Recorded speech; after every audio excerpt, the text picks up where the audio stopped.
사무엘상 강의 90번째 시간 사울의 슬픈 만찬이라는 제목으로 말씀을 나누겠습니다. 지난 설교의 제목은 어둠 속의 사울이었어요. 계속 사울이라는 말이 등장하는데 다른 말들은 그렇게 밝지가 못합니다. 하나님이시라는 빛을 떠난 사울은 계속해서 어둠 속에 머뭅니다. 어둠 속에 방황하고 있어요. 그는 결국 무당을 의지하고 악한 영의 말을 경청하는 지경에 이르렀습니다. 그리고 이 모든 것은 악한 영에게 농락당하는 것이었다. 그렇게 말씀드렸어요. 이스라엘의 왕의 영광과 권위는 더 이상 그에게 없습니다. 모든 것이 속절없이 무너져 버렸어요. 사울은 반면교사다 말씀드렸어요. 다윗과 비교되지요. 그러면서 우리 가운데 선한 모습으로 그렇게 좋은 영향을 준다기보다 오히려 악한 모습으로 나쁜 모습을 보여주면서 반면교사가 되고 있어요. 뭐 그렇게 하라고 한 것은 아니지만 결과적으로 그렇게 되었다는 것이죠. 자, 오늘 말씀 20절부터 살펴보겠습니다. 사울이 갑자기 땅에 완전히 엎드러지니 이는 사무엘의 말로 말미암아 심히 두려워하며 또 그의 기력이 다하였으니 이는 그가 하루 밤낮을 음식을 먹지 못하였음이니라.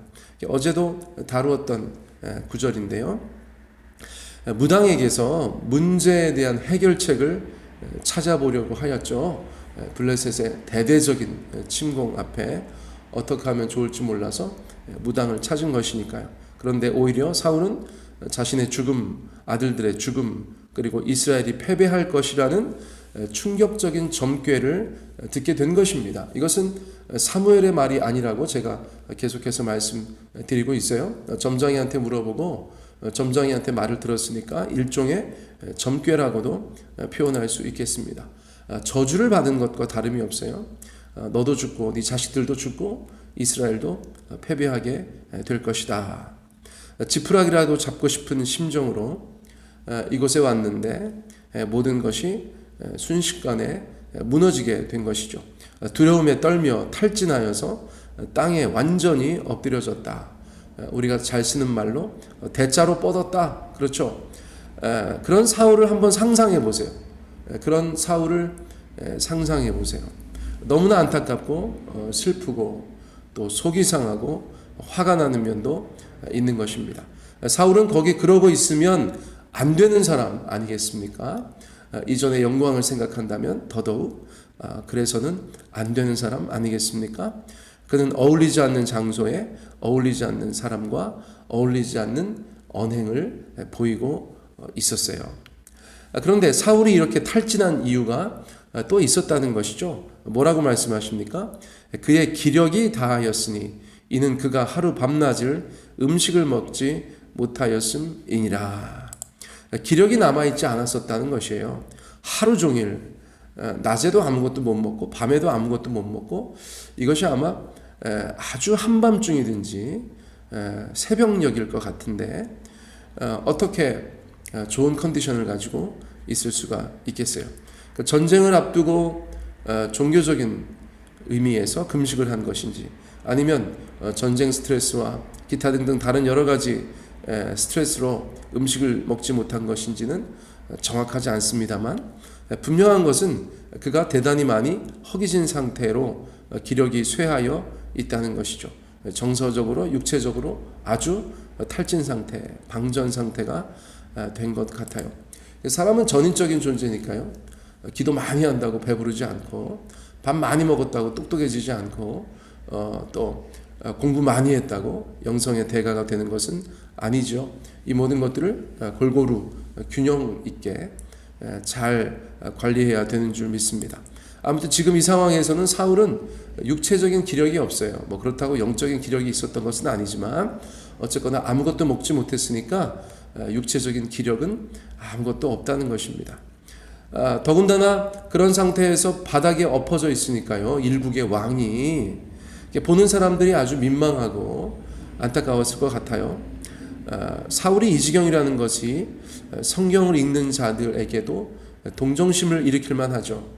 그가 잘못된 것은 많지만 그렇게 정신 못 차리고 있는 것이 불쌍하기까지 합니다. 그런데 그런 마음이 엔돌의 무당에게도 들었던 것 같아요. 21절 22절 말씀 살펴봅니다. 그 여인이 사울에게 이르러 그가 심히 고통당함을 보고 그에게 이르되 여종이 왕의 말씀을 듣고 내 생명을 아끼지 아니하고 왕이 내게 이르신 말씀을 순종하였사오니 22절 그런즉 청하건대 이제 당신도 여종의 말을 들으사 내가 왕 앞에 한 조각 떡을 드리게 하시고 왕은 잡수시고 길 가실 때에 기력을 얻으소서 하니 무당이라고 사람 아닌 거 아니잖아요. 손님에게 음식을 대접할 마음이 있었다는 것입니다. 더욱이 그는 왕이었고 탈진하여서 기진한 상태였으니까요. 하지만 사울이 선뜻 그 음식을 먹으려 할까 본인 스스로도 의문을 가졌던 것 같아요. 그러므로 엔돌의 무당은 다음과 같이 말합니다. 내 생명을 아끼지 아니하고 왕이 내게 이르신 말씀을 순종하였사오니. 무슨 의도예요? 내가 목숨 걸고 너의 청을 들어주었으니까 너도 내 청 하나 들어달라, 이렇게 얘기한 것이죠. 그런데 사울의 반응은 무엇입니까? 23절에 나타나 있죠. 사울이 거절하여 이르되 내가 먹지 아니하겠노라 하니라. 그의 신하들과 여인이 강권하매 그들의 말을 듣고 땅에서 일어나 침상에 앉으니라. 그러니까 1차적으로 사울은 거절합니다. 내가 먹지 아니하겠다, 그렇게 이야기해요. 무당이 딱 보니까 음식 못하게 생겼어요. 그런 것은 아니죠. 너무나 충격적인 점괘, 무당의 말에 모든 것을 내려놓은 상태가 된 것이죠. 만사가 귀찮고 의미가 없고 자포자기한 상태가 된 것입니다. 내일 죽는다는데, 이스라엘이 내일 전쟁에서 패한다는데 음식이 넘어가겠어요? 무당의 말이 사울을 완전히 삼켜버린 것이다. 사울을 완전히 삼켜버린 것이다. 그렇게 표현할 수가 있겠습니다. 악한 영의 메시지를 듣고 삶을 거의 포기하다시피 한 것이죠. 하나님의 말씀이 그의 삶을 붙잡고 일으켜셔야 하는데 그런 상황이 아닌 것이 다시 한번 깊이 안타깝습니다. 아무튼 왕의 탈진을 방치할 수 없었던 신하들과 또 손님을 그냥 보낼 수 없었던 무당은 사울을 강권합니다. 아주 강하게 권하는 것이죠.